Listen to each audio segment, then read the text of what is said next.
Hello and welcome once again to Bad Movie Review. Today I watched Sisters of Death, straight out of the 1970s. This 87-minute classic is a little weird, honestly. It was filmed in 1972, but wasn't released until 1976, 77, somewhere in there. This film finds 5 female friends reunited at a strange destination years after an initiation has gone wrong. It seems one of the sisters was, quote, accidentally, end quote, killed during the initiation into their all-girl society called the Sisters. But while they have put the memory of their dead sister to the past, someone else has not. And that someone else is the girl's dad. Spoiler. Now, there's a lot that could be said about this movie. But overall, you know, it's just an odd sort of film. It's very 70s feel. It's very much has a setup of And Then There Were None by Agatha Christie, where everybody accepts this invitation to a mysterious location. Then wacky stuff goes down and people end up dead.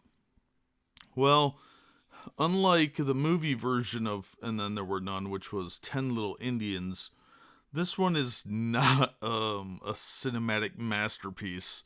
It's kind of a middle-of-the-road thriller. It's not even really a horror film, but it tends to be lumped in with horror films. I mean, the bad guy spends most of his time reloading bullets. Something he has had 7 years to do. There's lots of screaming, lots of splitting up, even a judo chop to knock someone unconscious. And, yeah, I mean, it's a strange film. The acting's actually not that bad. It's pretty standard fare for the 70s. The film quality, though, is pretty low. So most of the copies of this are kind of hard to watch on modern TVs because it looks really, like, I don't know, not necessarily out of focus. It just looks really crappy. And the first third of the movie is really slow moving. Actually, most of the movie is pretty slow, but it's really slow in the first third. And there's a couple of really bad day for night shots where it's supposed to be evening, but you can clearly see that it's a sunny day. That doesn't really take away from the movie as much as the boom mic dropping into the shot during a pool scene. Now a couple notes on the actors. Claudia Jennings, who plays Judy, she was in Gator Bait, which was a really fun bad movie, as I recall. I'm going to review that one later. I got to rewatch it. I haven't watched it in about 15 years. And she was also in The Man Who Fell to Earth and Death Sport. Death Sport I will be reviewing later because it is, I believe, a David Carradine film. And it's pretty cheesy. She died in 1979 at the age of 29. Apparently, she had fallen asleep at the wheel while driving and struck another vehicle. And she died of her injuries before paramedics could arrive, which is really sad because she's actually a pretty good actress. I've seen a lot of her movies actually, and I don't remember her being a terrible actress. And another interesting person who was in this was Paul Carr, who plays Mark. Some of you may remember him as Lieutenant Kelso from the original Star Trek. I think his first name was Lee in that. And he was on The Bat People, which I will be reviewing. Truck Stop Women, which I will probably be reviewing. Also, that movie had Claudia Jennings in it. And he was on some episodes of The $6 Million Man, an episode of the 1970s Amazing Spider-Man, and a couple episodes of Buck Rogers in the 25th Century. And if you recognize his voice, that's because he was also in Ghost in the Shell Standalone Complex, where he played Mazzuca, something like that. So he did that voice acting piece. I think that was one of his last credits, actually. But yeah, back to the Sisters of Death. This was one of those early versions of the Invitation movies, where people receive a mysterious invite. And that kind of works for this film because the premise is pretty good. They're out in the middle of nowhere at this house. But the fact they keep splitting up all the time and like they're sleeping in their own rooms. Oh, we're trapped in this house and this guy wants to murder us until we tell him the truth about what happened to his daughter. I'm going to sleep over there in that room by myself. He couldn't possibly have keys to the doors or anything. So the premise is kind of weak, but it's really not that bad of a movie. And the ending, a lot of people don't really understand, but it makes sense if you're paying attention to the damn movie.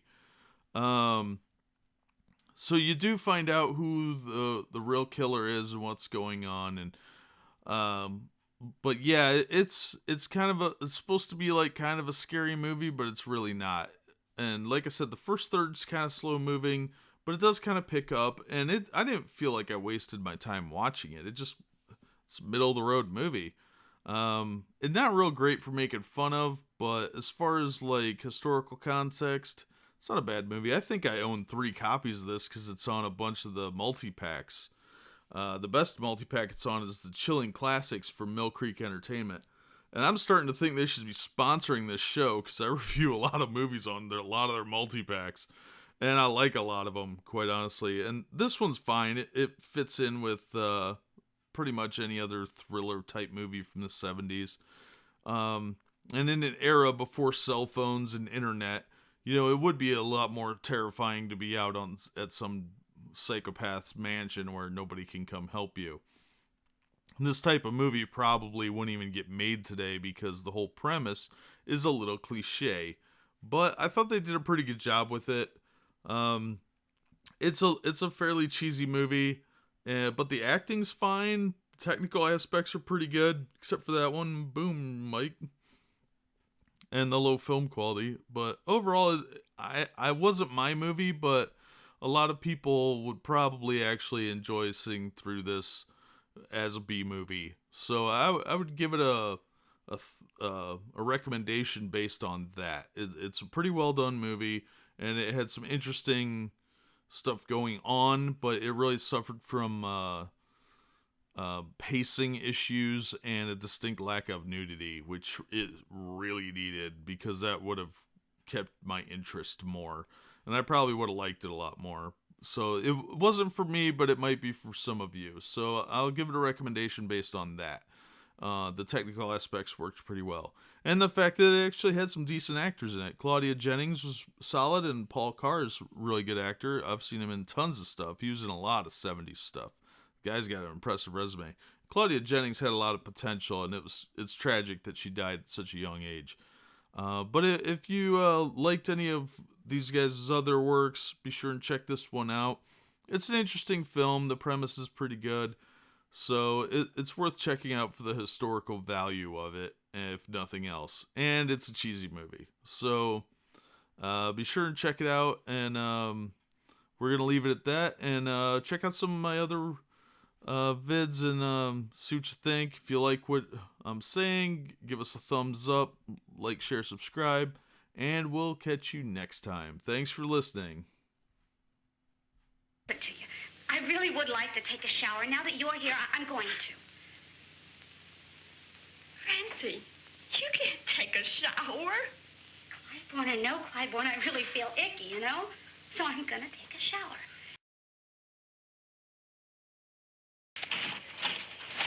Boy, you really are horny, aren't you?